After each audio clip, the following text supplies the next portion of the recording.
नमस्कार, मैं हूं अनीता सिंह। आप देख रहे हैं खबर हिंदुस्तान। वक्त हो गया है आज के मुख्य समाचार का। जेपी नड्डा की आज 3 जनसभा।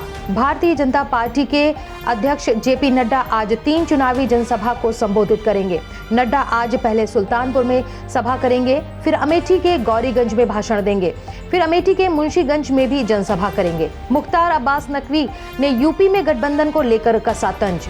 दिल्ली में केंद्रीय मंत्री मुख्तार अब्बास नकवी ने यूपी में राजनीतिक दलों के बीच गठबंधन पर कहा कि उत्तर प्रदेश में जो गठबंधन है वह गठबंधन नहीं है, बल्कि गुनाहों की गठरी है। यह गठबंधन पानी के बुलबुले की तरह है, इसलिए चुनाव आते आते इसका खात्मा आप अपने आप ही देख लेंगे। सापा ने कहा, भाजपा के गुंडों द्वारा हमला घोर निंदनीय। मारपीट के मुद्दे पर सापा ने ट्वीट कर कहा कि गोसाईगंज विधानसभा सीट के सापा प्रत्याशी अभय सिंह पर भाजपा के गुंडों द्वारा हमला घोर निंदनीय है। समाजवादियों को जनता द्वारा दिए जा रहे समर्थन से खिसियाए सत्ताधीशों को जनता जवाब देगी। चुनाव आयोग संज्ञान ले और कठोरतम कार्यवाही करे। अमित शाह ने सीएम चन्नी को लिखी चिट्ठी।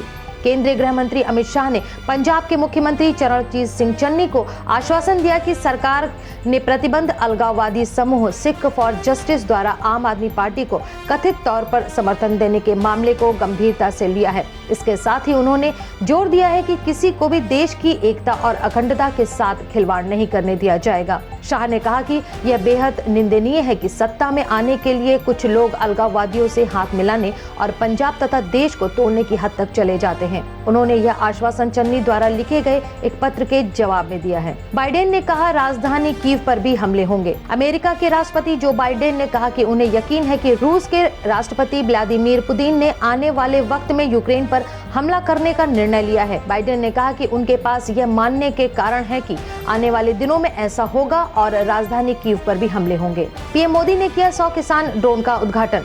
देश में खेती किसानी को अत्याधुनिक बनाने के मकसद से प्रधानमंत्री नरेंद्र मोदी ने खेतों में कीटनाशक का छिड़काव करने के लिए 100 किसान ड्रोन का उद्घाटन किया। किसानों की मदद करने के उद्देश्य से एक खास अभियान के तहत प्रधानमंत्री नरेंद्र मोदी वीडियो कॉन्फ्रेंसिंग के जरिए से भारत के कई शहरों और कस्बों में खेतों के कीटनाशक छिड़काव करने के लिए 100 किसान ड्रोन का उद्घाटन करते हुए उम्मीद जताई कि आधुनिक कृषि व्यवस्था की दिशा में एक नया अध्याय बनेगा। कर्नाटक में हिजाब के बाद अब तिलक विवाद। कर्नाटक में हिजाब विवाद के बाद एक और विद्रोह पैदा करने वाला मामला सामने आया है।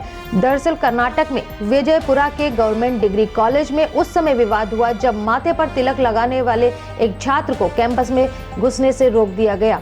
हाई कोर्ट के अंतरिम आदेश का हवाला देते हुए एक लेक्चरर ने छात्र गंगाधर बडिगर को कॉलेज कैंपस में एंट्री करने से रोक दिया। इस घटना का एक वीडियो क्लिप सोशल मीडिया पर वायरल हो गया। बाद में जब संवाददाताओं ने पूछताछ की तो उन्होंने बताया कि लेक्चरर ने कहा है कि वह तिलक मिटा दें। विराट कोहली टीम इंडिया से हुए अलग। विराट कोहली भारतीय क्रिकेट टीम से अलग हो गए हैं। उन्हें भारत वेस्टइंडीज के खिलाफ T20 सीरीज के आखिरी मुकाबले से आराम दिया गया है। वे अपने घर चले गए हैं। बीसीसीआई ने विराट कोहली को बायो बबल के चलते आराम दिया है।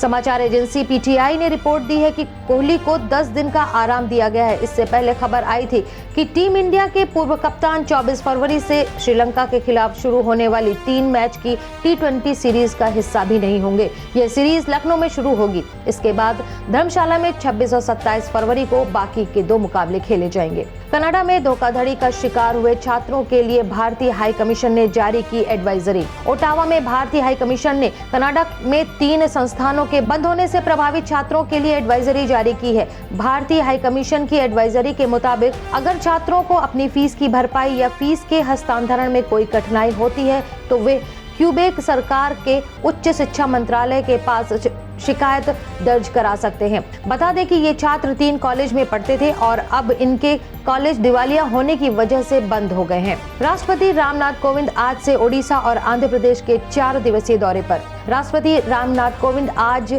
ओडिशा और आंध्र प्रदेश के दौरे के लिए रवाना होंगे। राष्ट्रपति 19 से 22 फरवरी तक यहां अपने 4 दिवसीय दौरे पर होंगे।